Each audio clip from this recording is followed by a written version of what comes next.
구독자 여러분, 안녕하셨습니까? 한국교무사TV의 책 읽어주는 출판사. 오늘은 당신은 무한능력자 7번째 시간입니다. 책을 읽어드리겠습니다. 제2장 너희들 자신을 알라. 서로 살린다. 출산 석가상이라는 것이 절에 있습니다만 가엾을 만큼 야윈, 비참한 고행 그 자체와 같은 표정을 한 석가의 모습입니다. 그런 모습으로 산을 내려와 니련서나, 니련서나라 하면 겐지스강의 지류가 되는 나이란자나 강의 한자 음력이 되겠습니다. 니련서나에서 모욕을 하신 것이 12월 8일 새벽 무렵이었습니다. 거기에 한 바라문의 처녀가 우유로 쓴 죽을 한 그릇 가져와서 공양해 준 것입니다.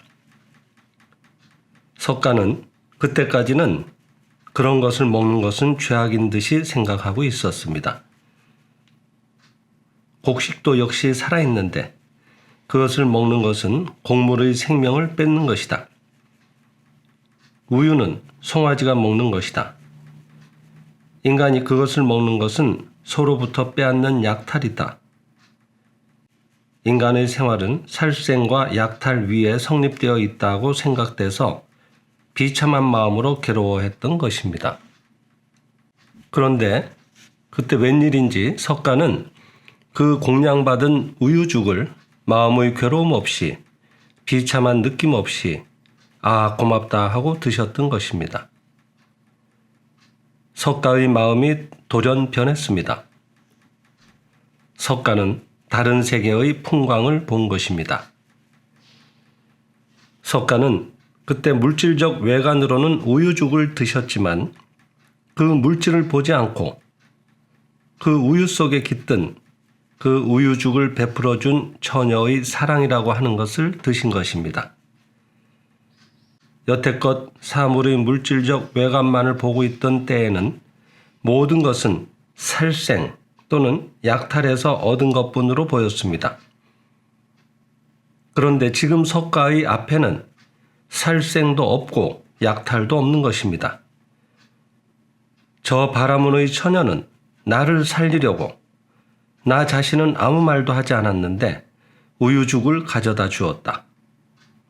스스로 찾지도 않았는데, 스스로 농사를 짓지도 않았는데, 스스로 젖을 짜지도 않았는데, 그런데도 나를 살리려는 천지의 은혜의 큰 사랑이 돌고 돌아서 여기에 우유죽으로 나타났다. 고맙다고 하는 기분이 된 것입니다. 죽이기 내기의 세상으로 보이던 이 세계는 깨닫고 보니 만물이 오직 서로 살리고 있는 세계였던 것입니다.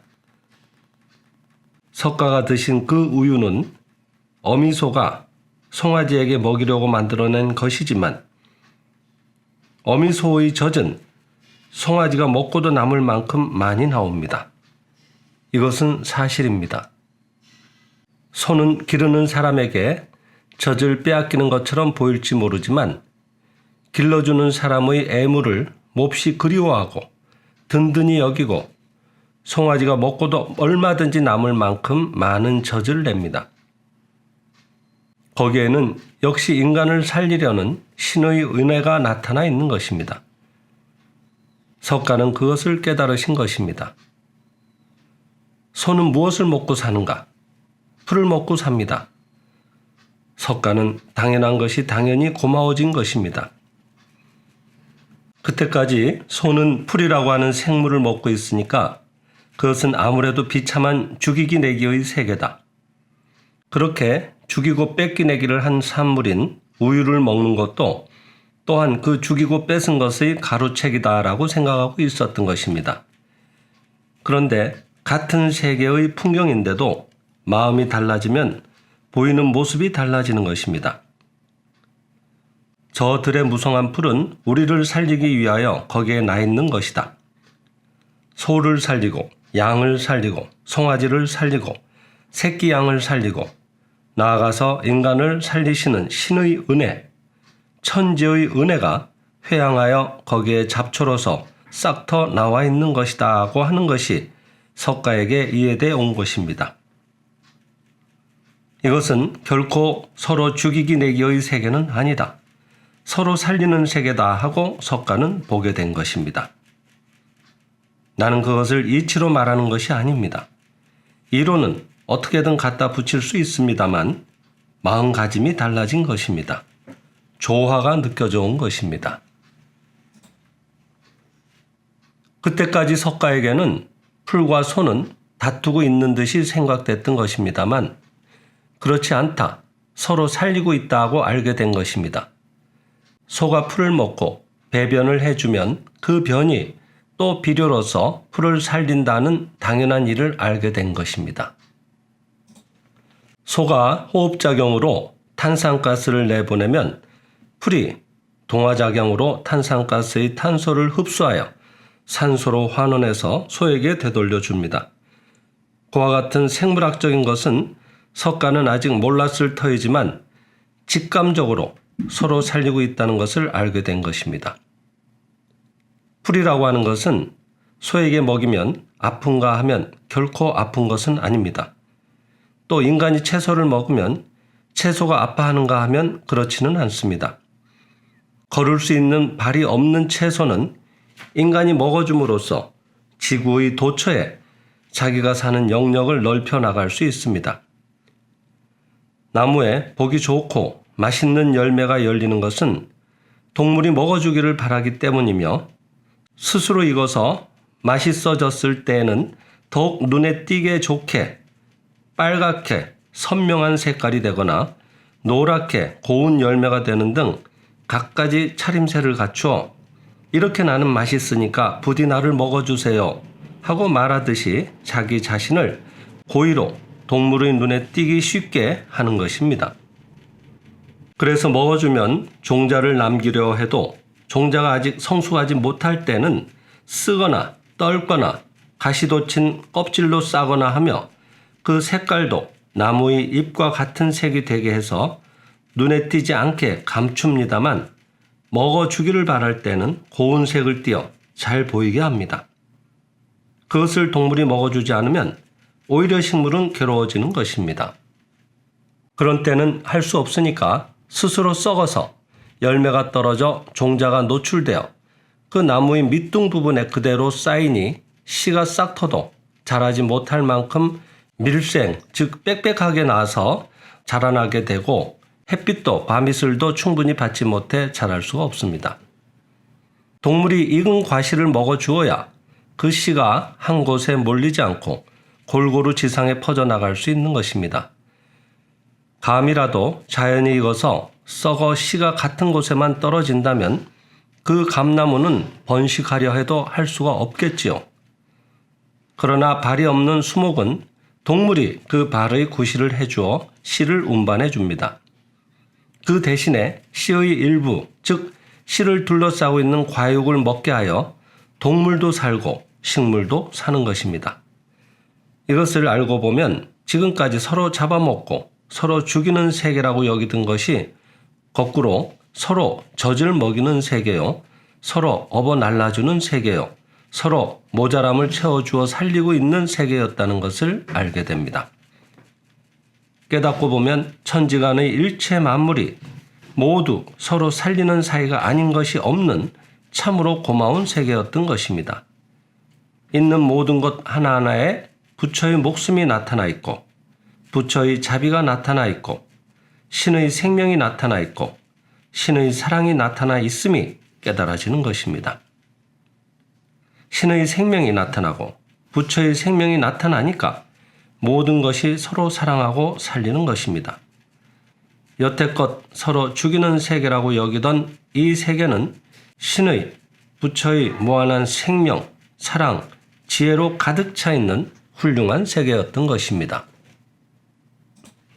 서로 미워하고 싸우는 적인 듯이 보였던 생명도 실은 나를 연마할 숫돌이어서 우리의 생명이 점점 갈고 닦여서 보다 훌륭한 영성이 열려나가도록 짜여져 있는 부처의 자애, 신의 사랑의 나타남이었던 것입니다. 천지간 모든 것, 살아있는 모든 것은 이와 같이 서로 사랑하고 있음은 물론 미워하고 있는 것처럼 보이는 자끼리도 실은 모두가 서로 살리고 있는 세계입니다. 모두가 서로 사랑하고 있는 세계인 것입니다. 모두가 화해하고 있는 세계인 것입니다. 그와 같은 것을 석가는 이해하게 되신 것입니다. 그러자 모양은 전과 같지만 석가 앞에 있는 세계가 완전히 변하고 말았던 것입니다. 거기서 석가는 12월 8일 새벽의 밝은 별을 보면서 유정 비정 동시성도 산천초목국토 실계성불 하고 깨달은 것입니다. 즉 유정, 살아있는 모든 것, 비정, 있는 모든 것, 즉 존재하는 모든 것은 모두가 지금 부처가 되어 있다. 산도, 강도, 풀도, 나무도 모두 부처의 모습이다. 모두가 서로 살리고 서로 예배하는 모습이다. 지금까지 지옥상이라고 생각했던 것은 잘못이었다 하고 깨달은 것입니다. 이것이 석가가 깨달은 종적인 진리입니다. 제3장 생명은 무한하게 생장한다. 생명은 어떻게 해서 모습을 나타내는가? 우리들의 생명, 즉 육체가 죽고 나서도 멸하지 않고 영원히 생을 계속하고 있는 목숨이라고 하는 것은 육안에는 보이지 않는 것입니다. 그러나 그것은 생명 현현의 법칙에 의해 현상계에 나타나오는 것입니다. 어떤 식으로 나타나오느냐고 하면 생성 화육의 작용이 돼서 나타나오는 것입니다.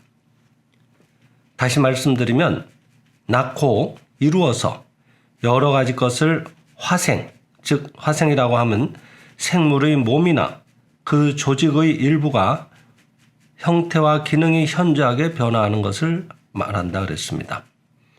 화생케 하여 키운다고 하는 작용이 돼서 나타나오는 것입니다. 생성이라고 하는 것은 낳고 이룬다는 문자이고 화육이라고 하는 것은 화에서 자라난다는 뜻입니다. 화라고 하는 것은 본래의 모습과 전혀 다른 모습으로 바뀌는 것을 말합니다.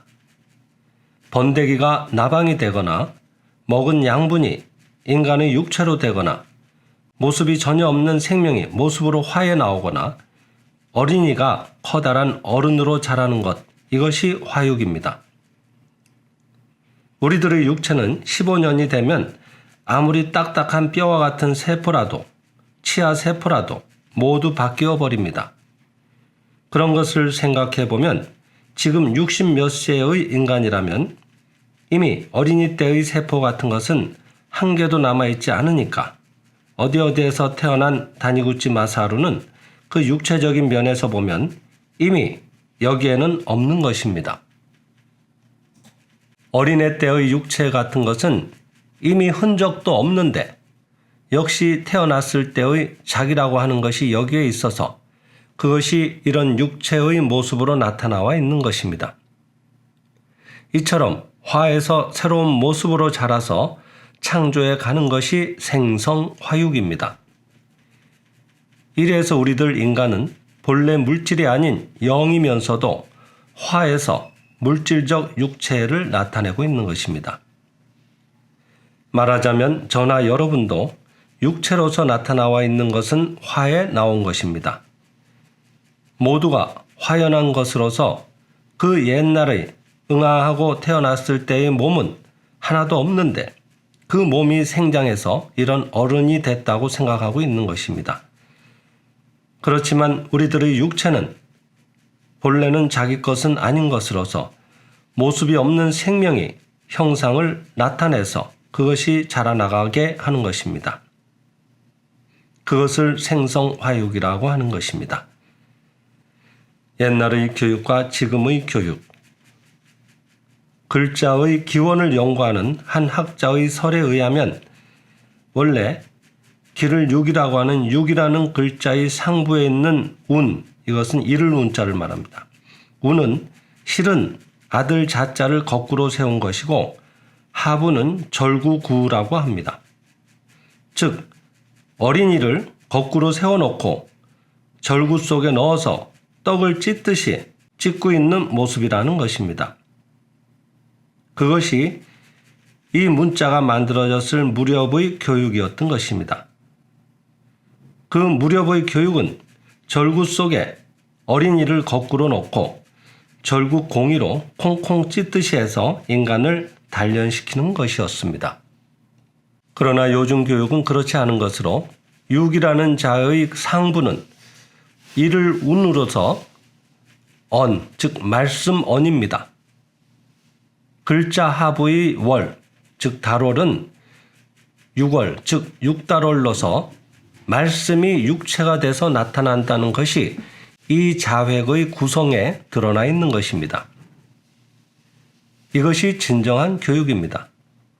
즉 잘한다는 것은 사람은 빵만으로 사는 것이 아니라 신의 입으로부터 나오는 말씀에 의한다고 그리스도가 말씀하신 것과 같이 사람의 안에 깃들인 신의 말씀, 즉 실상이 육체로 돼서 나타나오는 것이 잘한다고 하는 것입니다.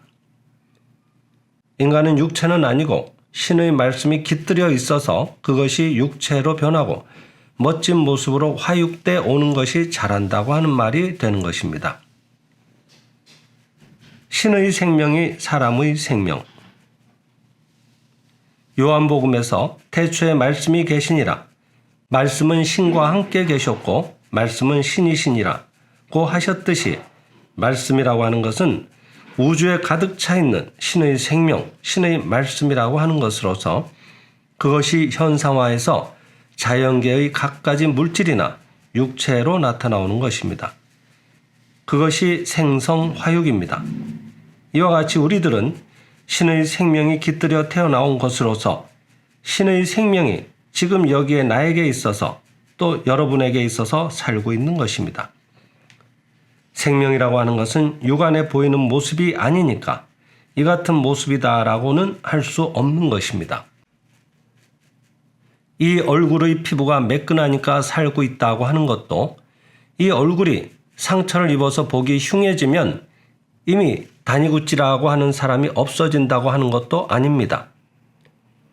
한쪽 팔이 없어져도 다니구찌는 다니구찌이고 두 다리가 없어져도 생명이 살아있는 한 육체는 어느 정도 줄지만 다니구찌는 다니구찌로서 존속하는 것입니다. 이와 같이 우리들은 생명이지만 생명은 어떤 모양일까요? 육안에 보이지 않지만 그것은 있어서 영원히 멸하지 않는 것입니다. 그리고 항상 생장하고 있는 것입니다. 어른이 되면 생장하지 않는다고 생각하는 사람이 있을지 모르지만 그렇지는 않습니다. 어른이 돼서 그 이상 생장하지 않는 것은 육체만의 일입니다. 어른이 돼도 영혼은 항상 생장하는 것입니다. 매일 우리들은 새로운 것을 기억하고 새로운 것을 개혁하며 새로운 생명이 그만큼 뻗어나서 오늘의 자기는 이미 결코 어제의 자기가 아닌 것입니다. 오늘 일어나서 맑게 개인 하늘을 보았을 때에 기분이 좋다고 생각한 그 생명은 어제 그것을 생각하지 않았던 생명보다 그만큼 뻗어나고 있는 것으로서 항상 우리들의 생명은 생장하고 있는 것입니다. 뻗어나지 않는 생명이라고 하는 것은 없는 것입니다. 하기는 게을러서 자고만 있으면 뻗어나는 것이 더디어집니다만 그래도 생명은 그 자고 있는 동안에조차 어느 정도는 뻗어나는 것입니다. 어느 정도이든 새로운 체험이 거기에 보태집니다. 어찌됐든 더디다든가 빠르다든가 하는 정도의 차이는 있을지라도 언제든지 뻗어나고 있는 것으로서 생명이라고 하는 것은 생장하고 있는 것입니다. 마음이 밝으면 생명은 뻗어난다. 뻗어난다고 하는 것은 생명 자신의 본연의 모습입니다. 생명 그 자신에 그와 같이 있도록 본래의 성질이 있는 것으로서 그것을 억누를 수는 없는 것입니다. 뻗어나는 것을 억누르면 우리들은 괴로워집니다. 뻗어나는 것을 억눌러 버리면 생명이 괴로워지는 것은 생명 본연의 성질이 뻗어나는 것에 있기 때문입니다. 우리들이 즐거울 때에는 생명이 뻗어나고 있습니다. 뻗어나지 않을 때는 슬프게 느껴지거나 괴롭게 느껴지거나 음산하거나 우울한 기분이 되는 것입니다.